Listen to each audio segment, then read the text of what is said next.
Hey everyone, welcome back to Quick Shots. I'm your host, Mick Chambers. I am here with Keith and Jen from Ramshackle Homestead on YouTube, on Instagram. Are you guys on Facebook as well? Yes, we are. So you guys are all over the place, but I got a special guest host today because I don't really know much about homesteading, and this is going to be such a fun and informative podcast right now because I don't know anything about it. I want to hear all about it. I've seen the videos, but Nancylia Woods is here. Nan, you're Hi, here. hey, I'm So back. yeah, welcome back. It's been like 2, 3 years since we collaborated on anything It's been like a this. couple So of years since we've co-hosted together. Yeah. yeah, it's been really cool though. Kind of trying to get hold of you and touch and lock you down to try and get you on the podcast. So I appreciate it. And Keith and Jen, you guys are amazing. We're gonna. I just kind of want to go over a little bit of who you guys are, first of all, and I'll just say from my own experience where I met you. It's Instagram. I'm always looking for great content creators, great traditional arch, and you got to be a traditional archer, right? And Right. you guys fit that bill. So, Jen, you're a trad archer too, correct? Yes, But I am. you are you? Okay. And then, hey, you know what? And by the way, we're gonna get to a few kooky, crazy things here because I've been stalking you guys a little bit, and I was checking out all your about page and stuff like that. And there's some cool and interesting stuff. Nan, I don't even think you know about this, but anyway, Probably Keith, not. you're a trad archer too, right? All right. So why don't you tell us who you are, what you do, and then I think I'll let Nan talk more than me. Oh, geez. Okay. Jen, you going first? You gonna give it? Ladies Yeah. first. What do you want to know? I mean, Who you guys like? Okay, so first of all, how about this? How about I frame it? Tell us how you got into traditional archery, because that's what our podcast is typically about. Yeah. right. Archery.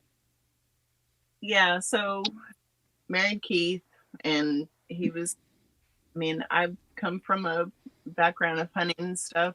My dad in Southeast Alaska, but, after, a lot of things happened, blah, blah, blah. I was 30 something, late I think we were 30s. 37 when we met, thereabouts. Yeah. 36, somewhere in there. Yeah. So he approached hunting a lot differently than I was traditionally known about it with the tread archery. Yeah, I like to struggle a lot, no matter Yeah. what I do. Yeah, No. we have tried other forms of hunting, but I actually got shot during black powder hunting incident. So archery seemed safer. Yeah, of all less the- chances of getting shot. Yeah, for Yeah. sure. I would. That would be a rad scar, though. Chance isn't I mean, zero. Yeah. So Yeah.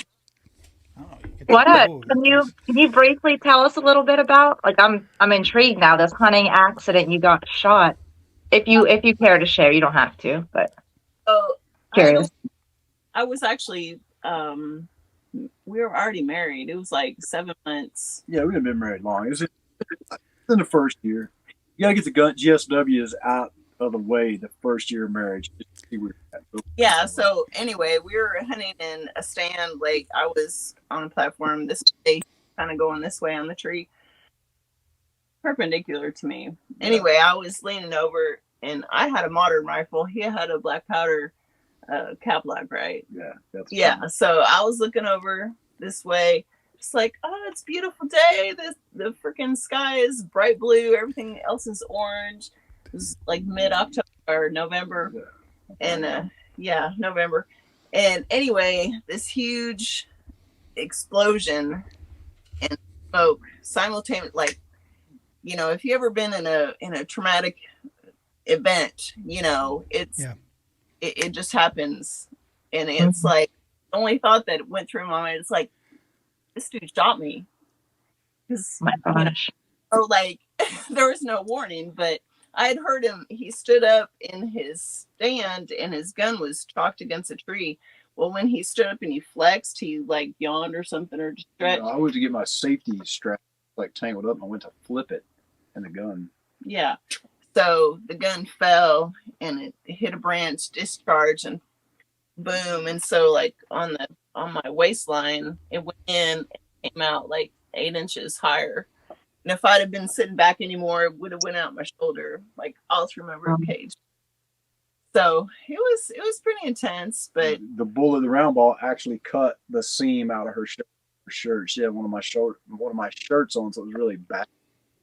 So this, like, weeks later, we had the shirt. We were like, "Oh my gosh!" And you could see the exit where it cut through the shoulder, but didn't touch her. Yeah, wow, so that's wild. it was like Forrest Gump. I mean, it wasn't the ass, but it was like ass adjacent. So Right, your ass was, yeah. But Were you down and out for a long time after that? Yeah. Like, So were you really? I was like, screw hunting, like, I'm cool. But, eventually started to, I don't know, we just, he would shoot and I kind of got interested, less, Traumatized. Traumatized. I just slowly got, So this year I have froze my ass off, like, I mean, more hours than I wished. Yeah, you went pretty hard at the end of the season. I just was like, I've gotten deer with mono rifles, crossbow, and I want to do trad bow so bad. Yeah, but it didn't happen. No, she's a great shot with a trad bow. She's probably as good or better than I am a lot of times. But I got a Robin Hood. Yeah, she did get a Robin Hood on film of all things. Yeah, which was so crazy. But that's awesome. So listen, I've been married 22 years. I haven't shot my wife yet, but I don't. I know. I don't know what I'm waiting for. Wait, she didn't leave you. That's what I was going to say, Keith. You're a pretty lucky dude, man. You're sitting here next to that beautiful woman.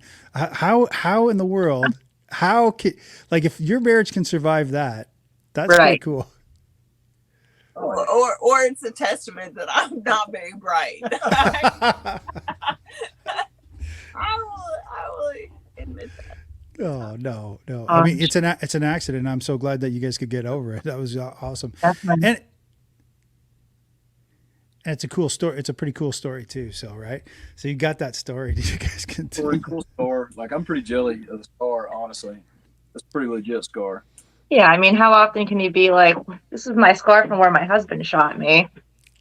Oh yeah, no, I've dropped in numerous public places to display my scar because I ended up getting lead poisoning actually, so they had to go back, get all the shrapnel out because it was round ball and it just was 54 caliber, no big deal. It's like a round ball.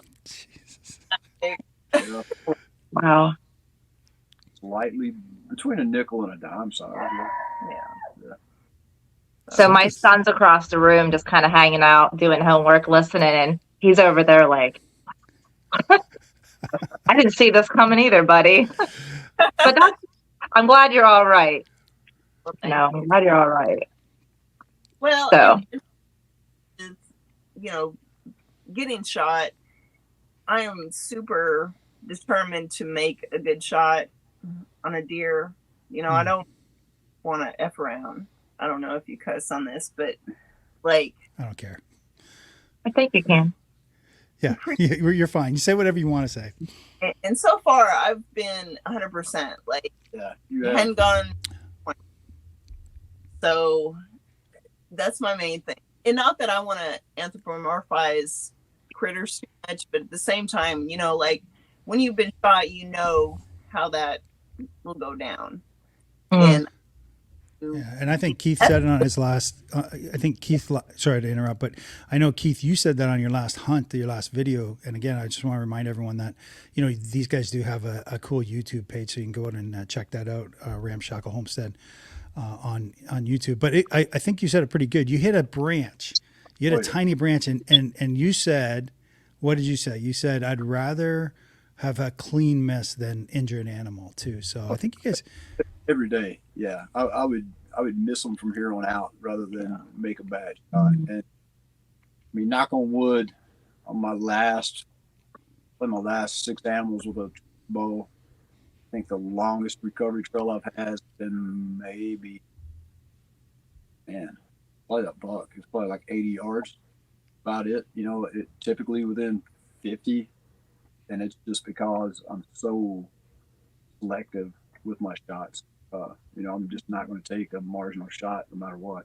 Right. I think anyone who's truly passionate and has any type of compassion towards the animals that we do hunt would feel the same way. You know, either a great shot or a clean miss. We don't just fling an arrow and hope for the best. You know, it's not how it works. No, and that takes a lot of practice. I think that's why we're drawn. That's why some people are drawn to traditional archery, because you can't just pick that up and then walk out in the woods with it. You've got to practice with it, and if you're not practicing with it and not getting better, then you'll get those bad shots, and no one likes to see that. So, Keith, let's just talk a little bit about your season this year, about hunting. What was your trials and tribulations? Did you have success in the deer woods this year? Yeah, honestly, I came out of the gate on fire. Like, I could do no wrong there for a while, and then I could do no right. It's like that. Tagged 3 deer in Kentucky by, I think, October 15th. I killed a pretty good sized doe late September, about a 50-yard track. Killed a button buck, which I thought was a doe when I turned the arrow out, but dropped.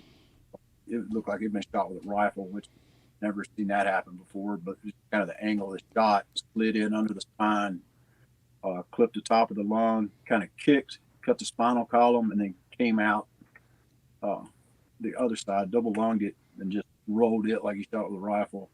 And then the buck, I shot it at like, I'm going to say 5 yards, but I was probably closer to like 3.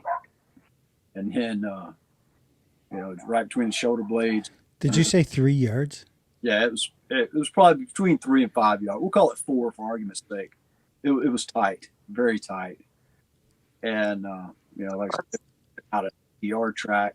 I did leave that deer overnight just because we weren't finding a lot of blood, and I didn't want to, you know, get into any kind of crazy push tracking job. I was not sure what the shot was, but it was pretty low light, so can't say 100%. But we went in the next morning, found him in 15 minutes. So he didn't, like I said, went about 80 yards, and that was it. And then went to Oklahoma with Cole Wilkes, who's actually fixing to, shout out to Flatlander. He's fixing to be on Naked and Afraid here in about a month. Can you say that though? Can you tell people that? Oh yeah, it's out. It's out. Oh, now. It's out. Okay. It's all over everywhere. I couldn't say it a couple months ago, but yeah, I can say it now. Okay, good. All right, good. But Cole's, he's really starting to get into trad. I think that kind of pushed him into it more. And we hunted Oklahoma pretty hard. Had a lot of close encounters, but that style of hunting wasn't my style. Kind of run and gun and rattling, and it didn't lend itself well to trad. I didn't feel like, not the kind of shot I wanted to take. So I didn't pay attention on the string there. And of course, you saw the whiff in Indiana on that bigger buck than I killed in Kentucky. And then Indiana just became like this grueling, I don't know, test how tough / dumb I was, because I just kept back and going back and going back. And I had a really good encounter.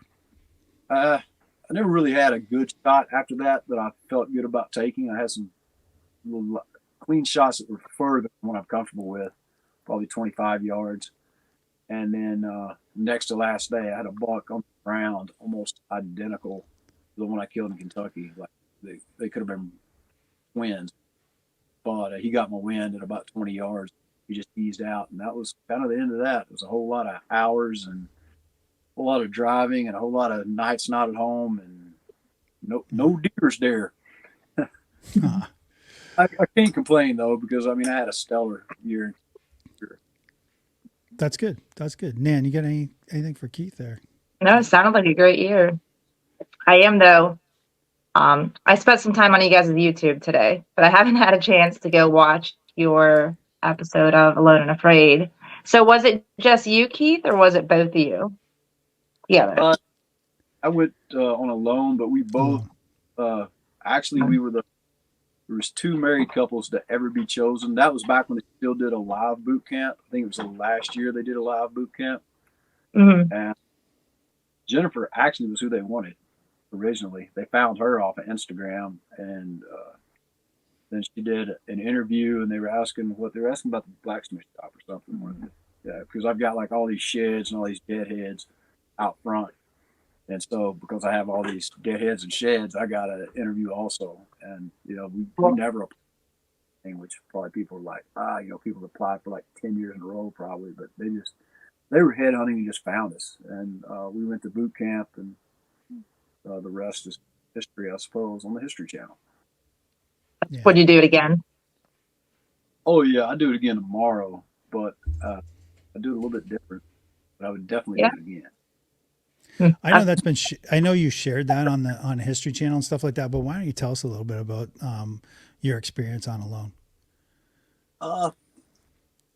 I'd never been that far north, which we were 70 miles in the Arctic Circle, so probably a lot of people in the continental U.S. have probably not been that far north. It was a little bit different environment than what I'm used to, but I mean, I've never had a whole lot of trouble making things work, especially given enough time, as far as the hunting aspect of it goes. I might take some flack for this, but I don't even care at this point. I don't really consider myself a survivalist at all. Like, I have no desire, honestly, to go out and rub two sticks together. I'm totally capable of it. I've done it many times, but I just think the whole thing at this point is getting a little overblown and a little romanticized to what it actually is. And I think television gives people a false sense of how they are. I mean, I consider myself an excellent wizard, and I think I've proven that time and time again.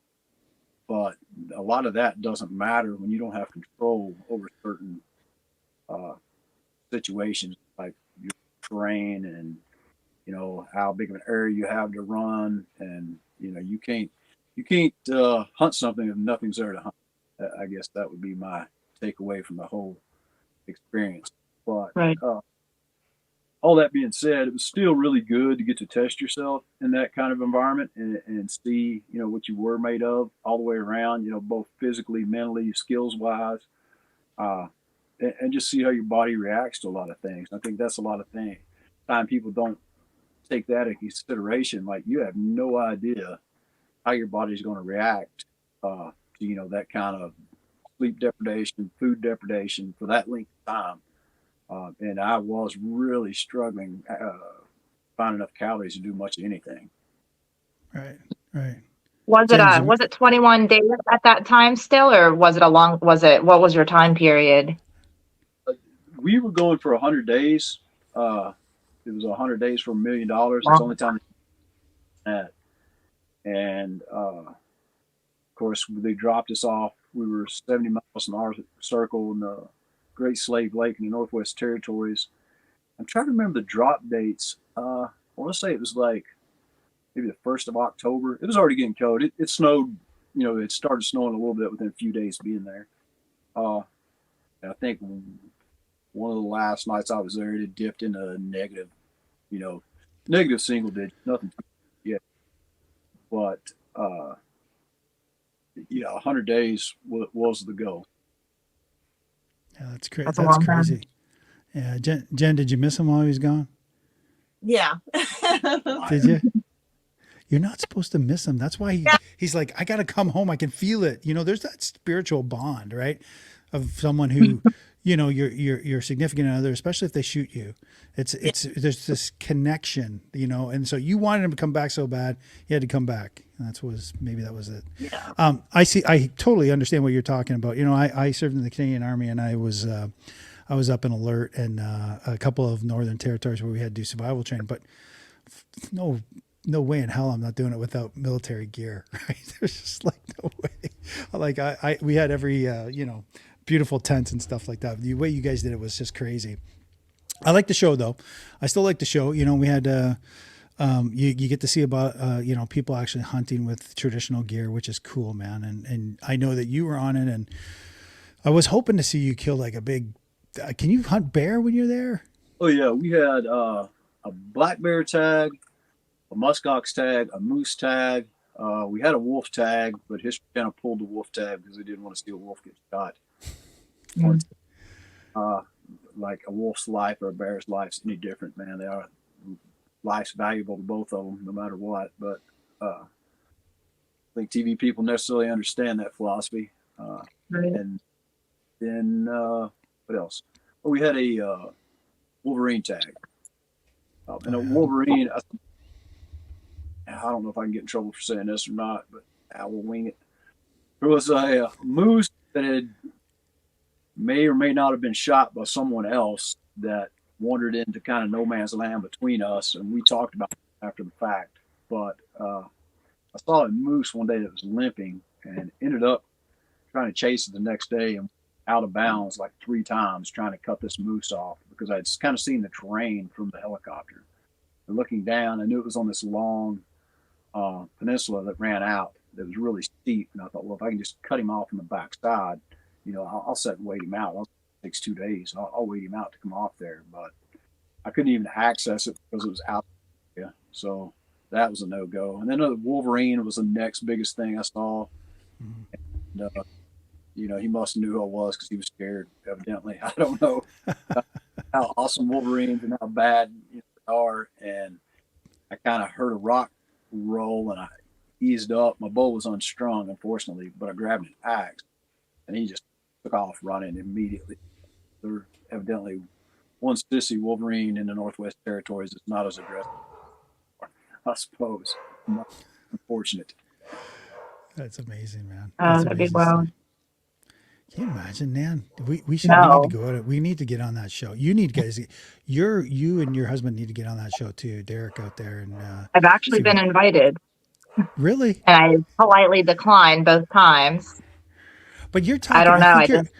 Are you getting Naked and Afraid and Alone mixed up? I'm getting them both confused, but I had to politely decline because I don't want to be alone, naked, or afraid. I mean, I like to be alone. I like to be naked, but not necessarily all at the same time.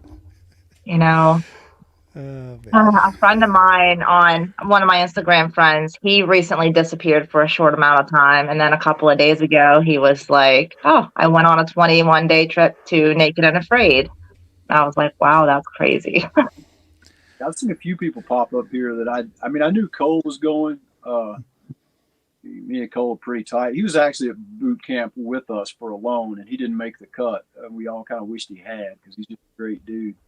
And then had the opportunity to kind of help him out because actually when we were talking to the History Channel, Naked and Afraid had talked to us first, which was crazy.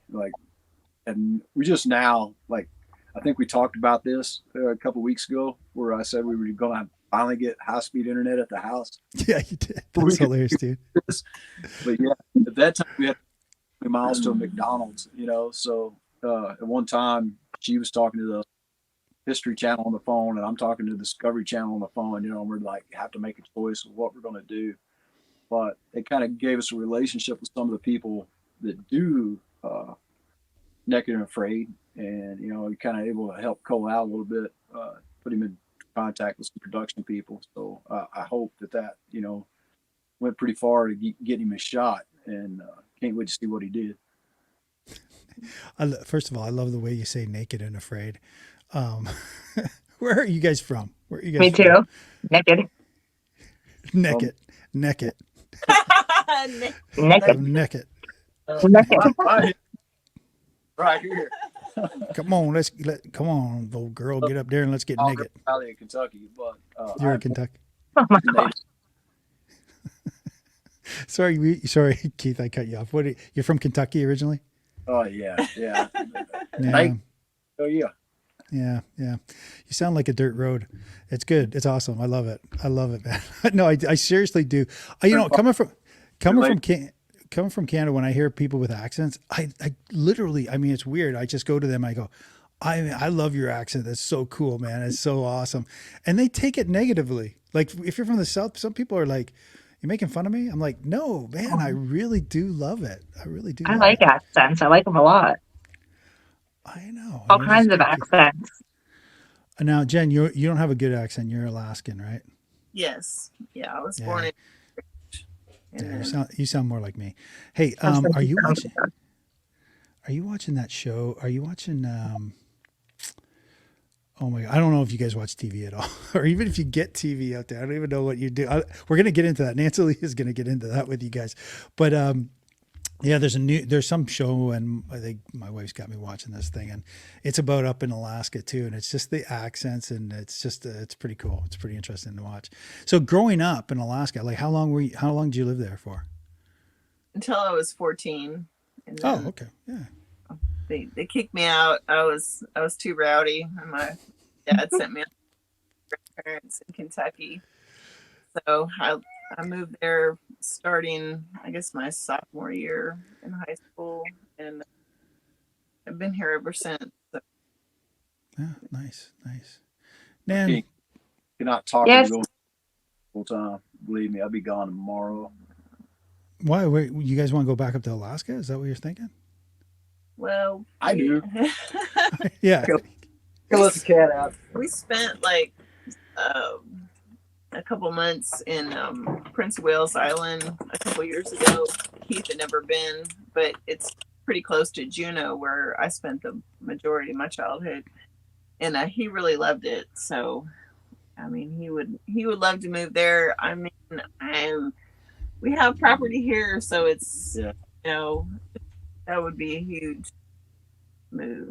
There'd be a lot of logistics to that, unfortunately, because I mean we do have a nice little farm here, and we're kind of tucked in away from everybody. So if it wasn't for the 110-degree heat index in the summertime, I would probably be a lot less grumpy. I know Kentucky's brutal. We do what's the name of that shoot that's down there? The the World Traditional Archery Shoot. It's in Kentucky. It's at I forget the range it's at, but we were down there, and it's a competition, right? And it's balls hot, man. It was like I couldn't even. Bet you went to the. It wasn't far from us this year. Reinhardt, is it the Reinhardt 500 or something like that? Yeah, Reinhardt sponsors it usually. So Yeah. yeah. It was actually probably like 40 miles from us this year. Where was Yeah. it? Down over in. So there's a place called Pappy's. I don't know if that's You're talking about the Tennessee Classic. the Tennessee Classic. Yeah, Oh. Well, there's a Tennessee Classic, and then there's the World Archery, traditional World Archery. Why are you guys laughing about that? We all feel dumb. That's why. At least that's why I'm laughing. Yeah. Well, I was, I'm thinking about other things. I'm trying to get them onto the topic of, because I really don't. Okay, I love archery, but I want to get onto homestead, and I want to hear all about that. What you guys are doing. Well, Mick, that's because you're always talking and nobody else gets a chance. Okay, I'll shut up then. But to give Pappy and everybody in the class, I mean, that's really what I think. I started out, to get back to the traditional archery thing for a second. I started out, as a trad archer as a kid, like, stick bows, and then chunky recurves, and then went back to being a compound bow guy as a teenager, because that's what all the cool kids did. But I started going to Pappy's probably in my late 20s or early 30s. I was probably like 27 when I went to my first classic. And man, that place was just like Disneyland for trad or primitive archery. Everybody down there is just incredibly awesome. And I think the only one I've missed is COVID, probably at least in the last 20 years for sure. It just really feel like I've matured as an archer there and grown up there, and just know everybody like family. Like we have our own little designated, because Pappy got tired of our shenanigans. Yeah, he kind of designated us to part of the farm, and we've just got a place we can go to every year when we go down there, and it's just know when we roll up that's where we're going to be, and just the sense of community is incredible. Well, tell us a little bit about your farm, your homesteading. Like what kind of gig you guys have going on? I know you said you're tucked out away from everybody a little bit. Like what are we talking? Like really far up out? You got cows? No, we're not super far out. We're in a really unique little spot, because in the Ohio River Valley, and the river will flood out really bad. It'll go from like a mile wide to about probably here next week. It'll probably be 4 or 5 miles wide. And past us, low water mark. So nobody can build past where we're at. So it's like going out, the road turns to gravel, 2-track right past our place. What, 7 or 8 miles to the next house up through there? Yeah, every bit of it. And then we're kind of tucked in a little hollow away from everybody else. And there's houses probably half a mile from us, but like only drunks and people trying to shoot a deer off the road down through here, or they're coming to see us. But, yeah. Well, we have a lot of tourists. Yeah, our tourists like stop and gawk. I mean, our place is pretty majestic. That's the word. We have at least, I haven't counted, but how many buildings do we have? I haven't counted. 7. Yeah, we probably have like 7 buildings, all built out of like old barn lumber or stuff we've milled. I mean, the whole place looks like it's been here for 150 years. And you pull up, you're like, yeah. I mean, when Ramshackle is not just being cute. No, I mean, definitely not. It's like tragically accurate. Yeah.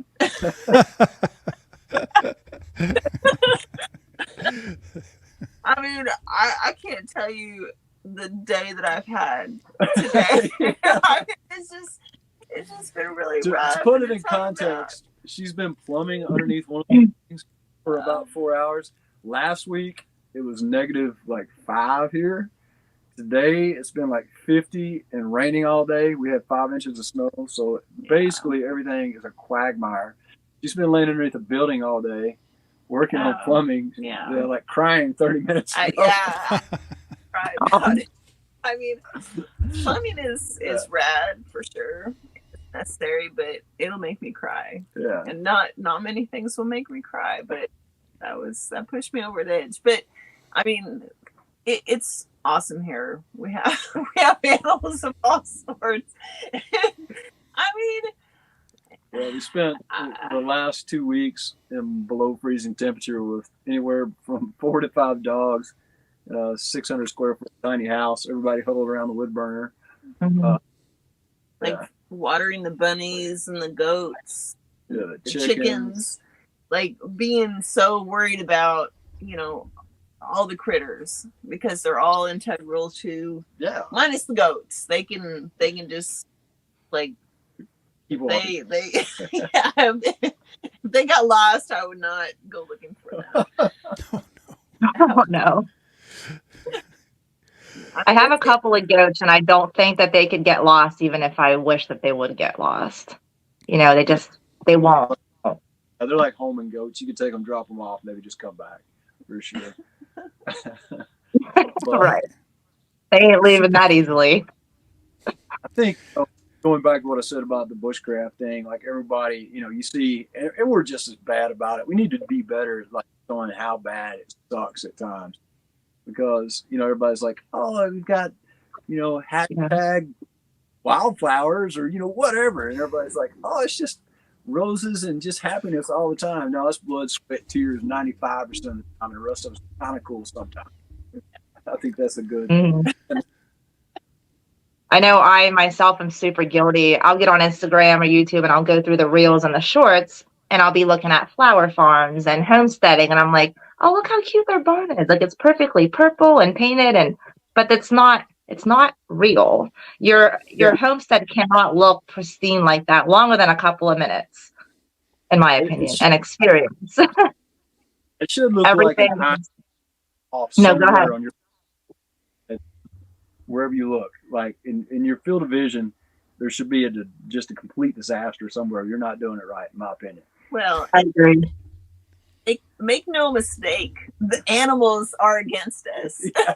So I'm saying, like, you can pretend that you got shit, like dialed in. Little happy baby goats are like the worst on Instagram, because they're like so cute and so awesome, doing all this little cute stuff.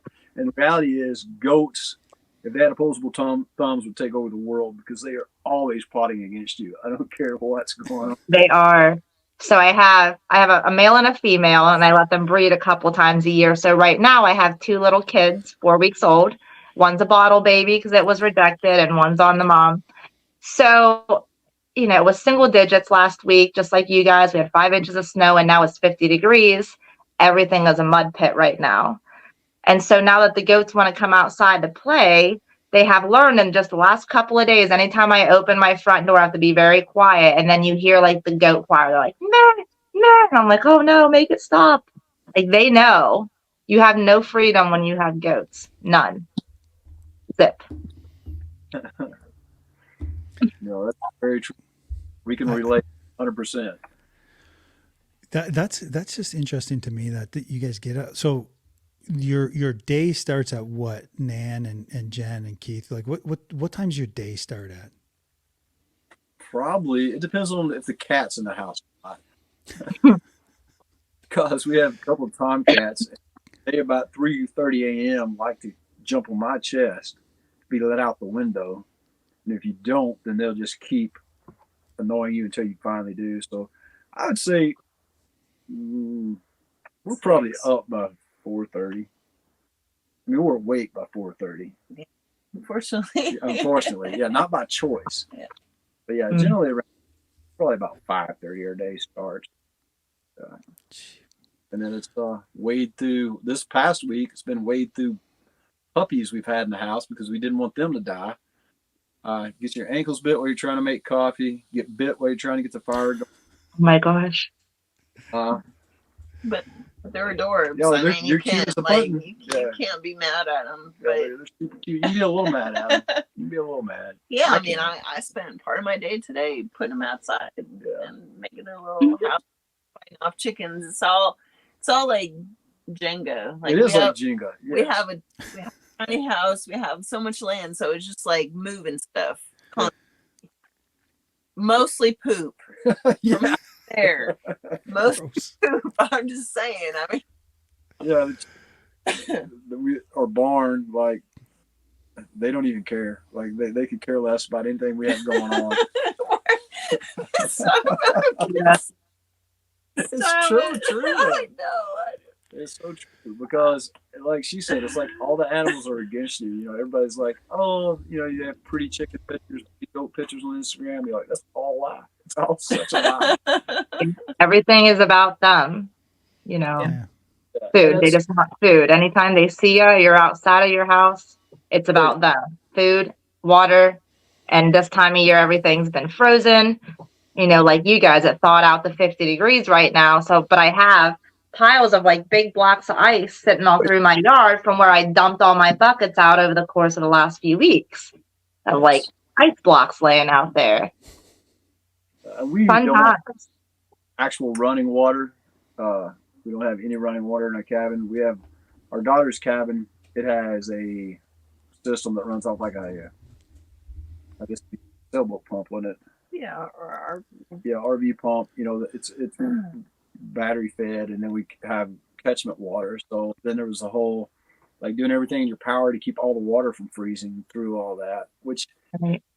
we need to get a little bit better about that because we always seem like we have a stretch where it gets into the single digits or below digits for a couple of weeks. And, when it happens, you're like, I know next year we're going to do X, Y, Z, and that's going to be better.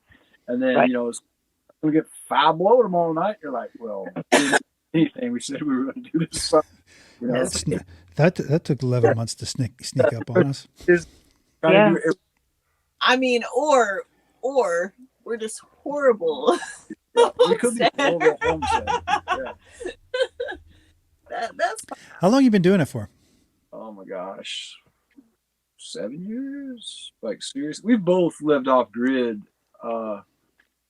This is like, well, we don't even live off grid now because we actually have some power. But man, I lived off grid like 4 different times. I did it when I was like 19 for a little bit. Then we lived off grid in Alaska, which was pretty posh off grid living. that was Yeah, that almost count. Other than there was a lot of water problems there that you wouldn't think would happen there, but they did. And then we've been here. And we've been here have I been here 10 years yet? no. Well, no. seems like it. We've been here a solid 7. I know. Don't let her lie to you. At least 7. That's kind of interesting, though. I mean, you guys found each other. Well, is there a homestead dating site or something that you go on? Or I'm sure there is, Matt. There's got to be. There's is. There's got to be something weird out there. Whatever your kink is, I'm not judging, but I'm sure it's Homestead there. kink.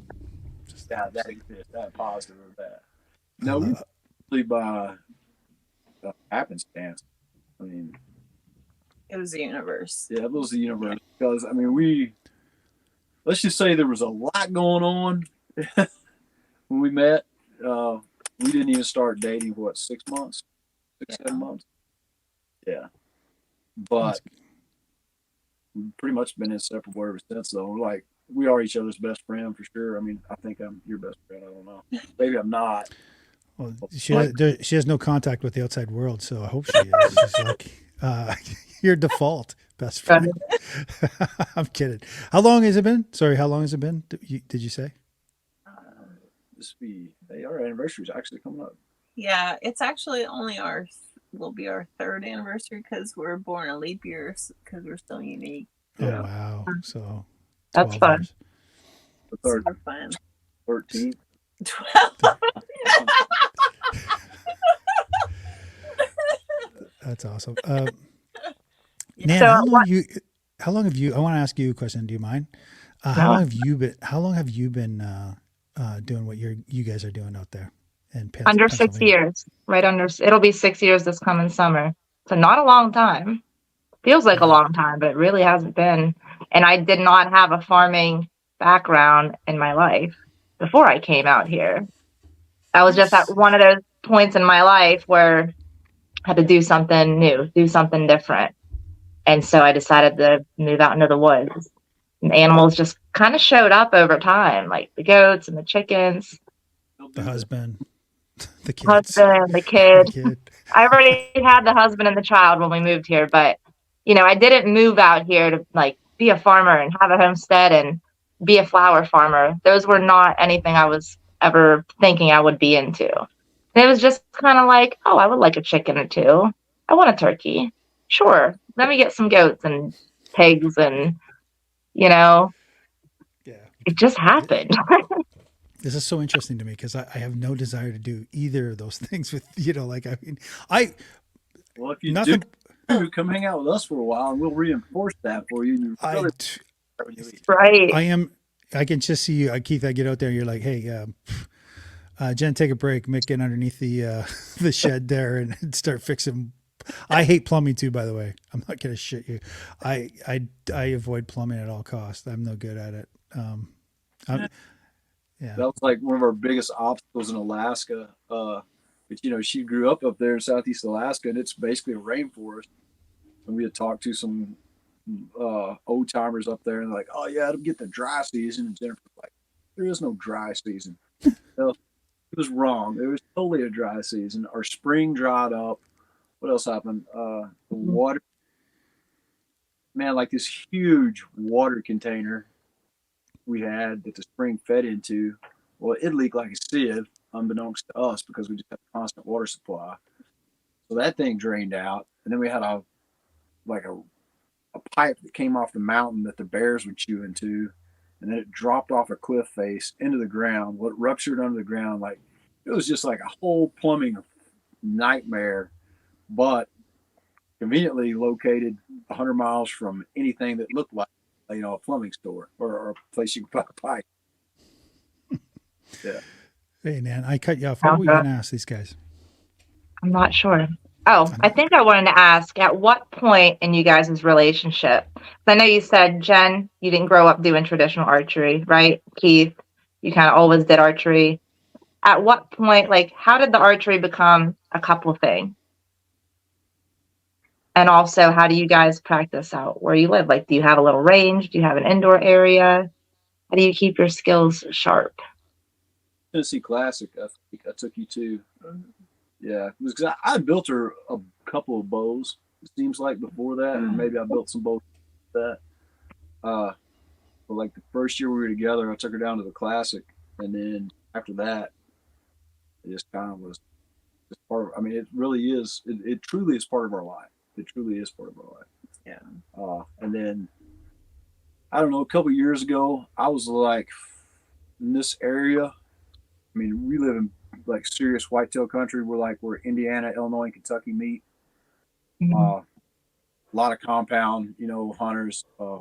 I actually work for Kentucky Fish and Wildlife on one of the like premier whitetail areas, and just a lot of compound guys. Like nobody shot trad other than like me, and I think I had one or two buddies and a couple of old people, old timers that still shot it, and so really got into it. And then the kids kind of liked it just because it was fun, and but yeah, I mean, we practice. I mean, we have a whole bow range here. Yeah. So, like, he didn't even know how many targets they set out. Yeah. What is it? This is our third year, isn't it?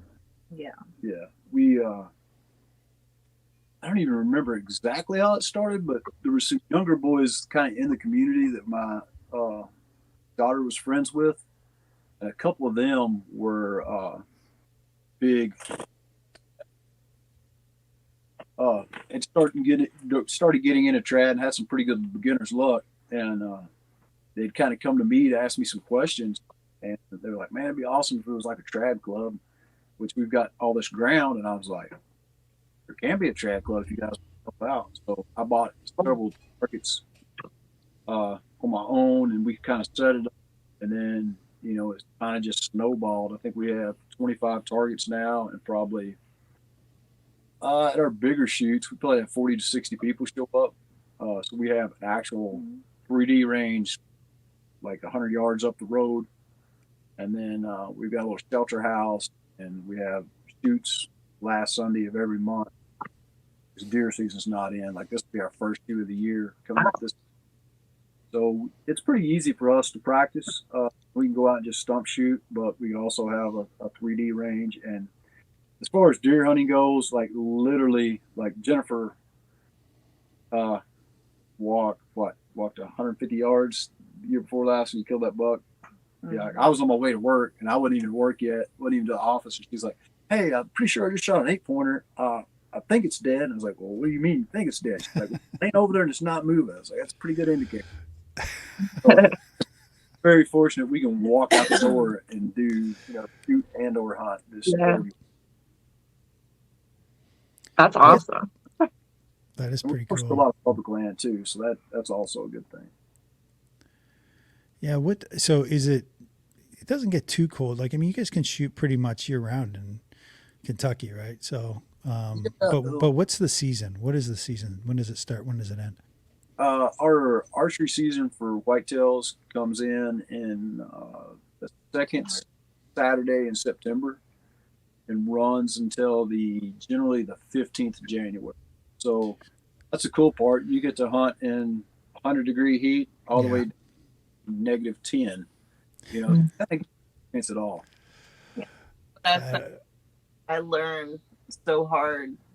Yeah. When I was freezing and like I saw a lot of deer. I didn't have a good shot, but like totally learned that I'm gonna do early season, but I like the pressure. So but I'm like, I have to remember, and that's what this season taught me. It was really good learning experience that I need to do more in September. Yeah. Instead of put it off. Even though she's from Alaska, born and raised, she is not very cold tolerant. Well, only if I have to sit still, and that's a problem. And you have to be still. Yeah. Yeah, that's rough. So let's talk a little bit about equipment before, and then we'll leave it at that. I'll let Nan ask a few questions too after that. But I'd like to understand, like, what do you shoot? I know you have self bows and stuff like that, but Keith, I don't think you were shooting a self bow when you were on those trips, though, right? No, I was shooting a 3-piece takedown reflex deflex longbow. I prefer it. I've been all over the place over the years. I've circled back around, and I think I'm more of a longbow shooter than I am a recurve shooter. feel like I'm a little smoother with it. Actually, and Jennifer, she probably hate me for this, but we were hunting together, but not together. The last couple of days of the season, I had 2 shots. She'd been, bless her heart, been setting for a week, and I moved 100 yards down from where she'd been setting. I had 2 shots in one afternoon and blew them with a recurve because I wasn't used to shooting the bow. Yeah, I was pissed. Over here, I can't even get a shot. Like missing 2 shots. Yeah. Oh my God. What do you? How heavy are you shooting? Like how much weight do you shoot? Light, and I've done it all. You know, I came kind of from that 70s, 80s. The few mentors that I did have, you know, where they were like, "Oh, you need to shoot 65 or 70 pounds." I did that for a while. That was horrible. And right, I shoot 47 pounds, and I'm right at about 10 grains per pound as far as arrow weight goes. Nothing crazy, like pretty much by the book. Yep. And I've got no problem with it. It works. So why change it? Got lucky. Of course, it's like nothing I do matters. It's all about her. I got asked by the Kentucky Traditional Bow Hunters Association 2 years ago to speak at their annual banquet shoot. So I was a guest speaker, so I'm up there giving my spiel, you know, and kind of courting a couple different bow makers. And this fellow from Indiana, Mike Miller at Crooked Stick Bows, he gets a hold of us like a week later. He's like, "Hey, you know, heard you speak, blah, blah, blah. Do you think your wife would like to shoot one of my bows?" I was like, wait a minute, what? Like, I'm up here doing all the work. What? Mike sends Jennifer a really nice reflex deflex longbow, and she's a lefty. So, I played with it a little bit, shot it, and I was like, man, I really like the way this thing feels. So he sent me the bow that I'm shooting now, and I fell in love with that bow. Like, it's one of the smoothest shooting bows I've ever shot. Really lightweight for a 3-piece takedown. And then pretty much that's all I've shot for about the past 2 years. That is all I've shot. He built me a recurve with a similar riser, and I don't think me and that recurve are going to get along nearly as well as me and the longbow do, because the longbow will have one miss in it, and the recurve's not out of the gate too hot so far. But it's just a difference in feel for me. Shooting self bows, it's a whole lot for me more like a longbow. And yeah, I think longbows are pretty much where I'm going to stay. Nothing wrong with a good recurve. It's just not. It's got to feel right for me. And they, Jennifer, what are you shooting? Well, it's from the Crooked Stick. Yeah. It's like 45 pounds. So yeah, pretty much the exact same bow I'm shooting, just a little bit lighter weight. Okay. All right. And are you? Sorry. Go ahead. Sam, I'm glad you guys brought this up about Crooked Stick Bow, Michael Miller, because I've been looking at some of his bows for the last few months, and I've chit-chatted with him a couple of times, and I've just kind of been on the fence. I've never shot one, so awesome feedback. But I'm curious about the left-handedness with the shooting, Jen. As far as, so Keith, you're right-handed, Jen, you're left-handed. Do things come up? Like, did it get hard to learn at first when you were kind of showing her the ropes? I assume you showed her the ropes. Well, she had a lot of good people by that point that could show her different things, especially, like I said, going to the classic. There's such a wealth of knowledge. And I'll be the first to admit shooting style is really unorthodox, because I taught myself, and that was before the internet, and, you know, just wasn't a lot of books when I was a kid on it. I didn't have anybody really to be like, "Oh, you're doing that wrong. You're doing this wrong." So my shooting style is odd, to say the least. But she's really has better form than I do by far. Yeah.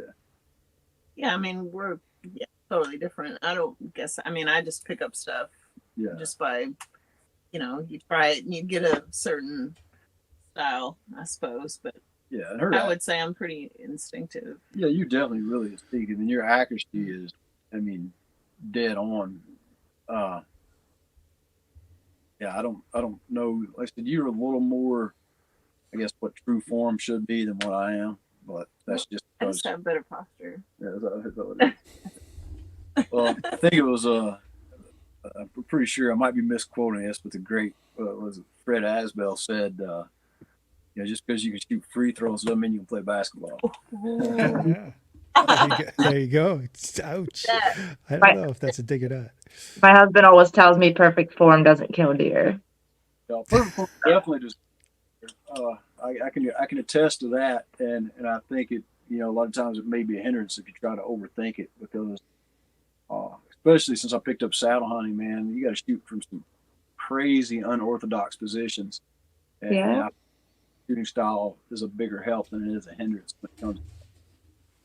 I saddle hunt too. I have been for the last 4 years now. And I've taken a doe and a buck so far from the saddle, and both shots have been a little bit of a crisscross behind me. But if it hadn't been for that ability to turn around, I probably wouldn't have had a decent shot on it. Jen, go ahead. The saddle thing has definitely opened up a lot of possibilities as far as trad bow hunting goes for me and for her as well. Well, yeah, and that's the whole trick, isn't it? To not be in that perfect form and still pull it off. And I mean, like, I can rock, but can I rock? I don't know. Yeah. It's either like in a pinch, because I'm not proven in that regard, but I mean, Well, we've got a hog hunt plan for Alabama again this year, and we'll probably make. We'll probably take our firearms and kill a couple, but definitely take our bows and kill some as well. Give a little. You have a lot of targets. You get a lot of targets out there, so you get a lot of chance to shoot. Probably. Are you going to a fenced-in place, or are you just going to?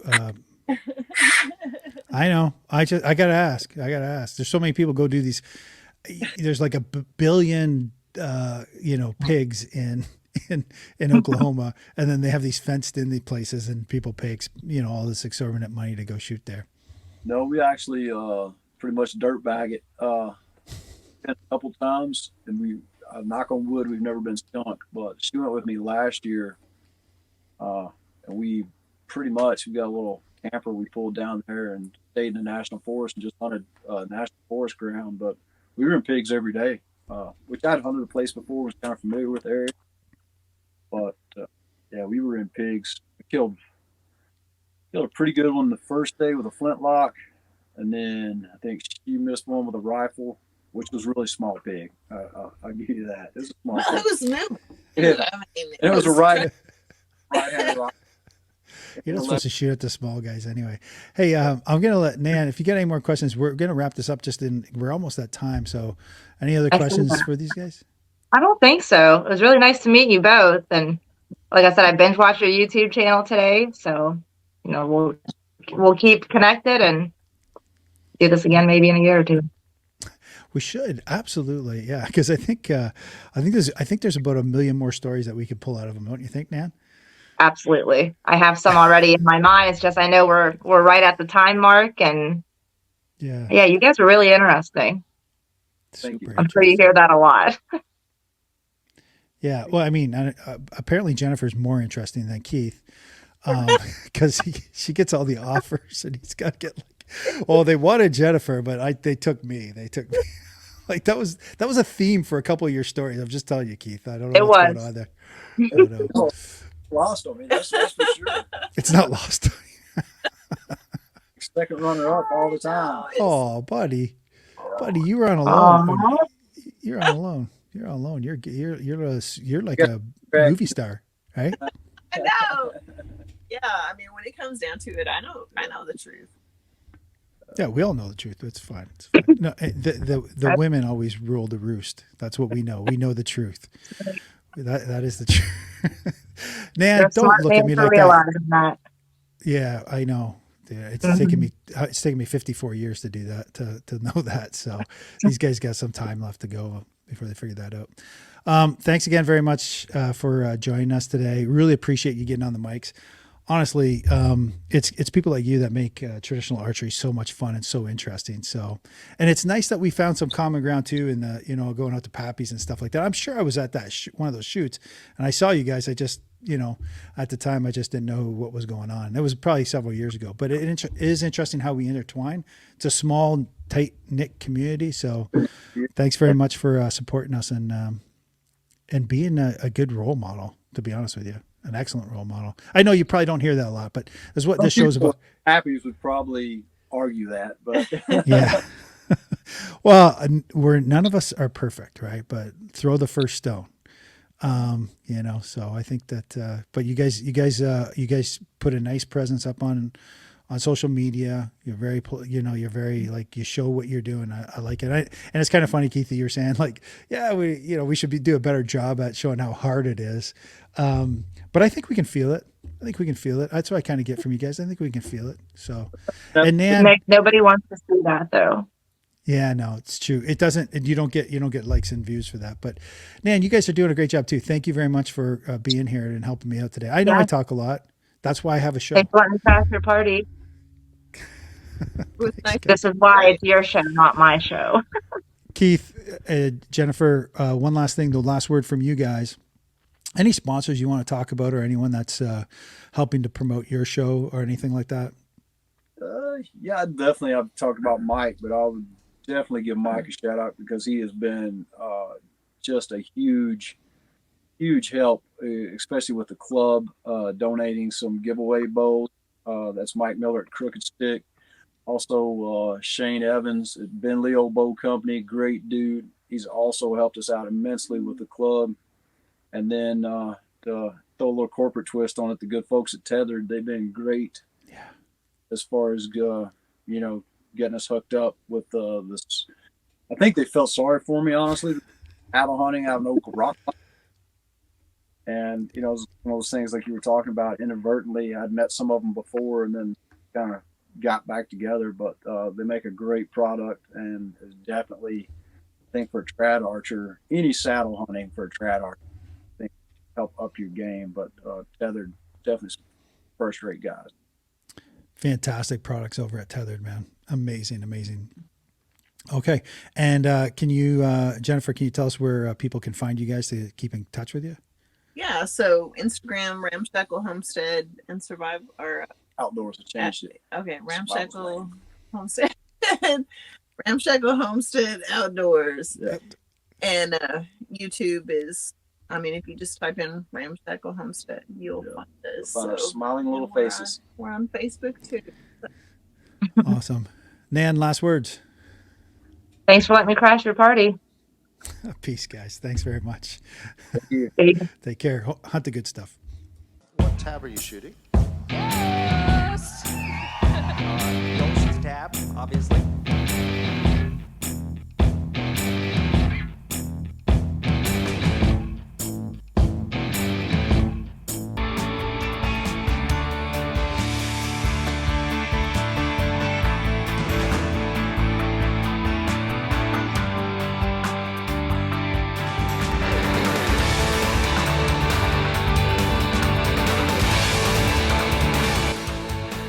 Don't forget to check out our sponsor, archerypass.com, for all your traditional archery needs.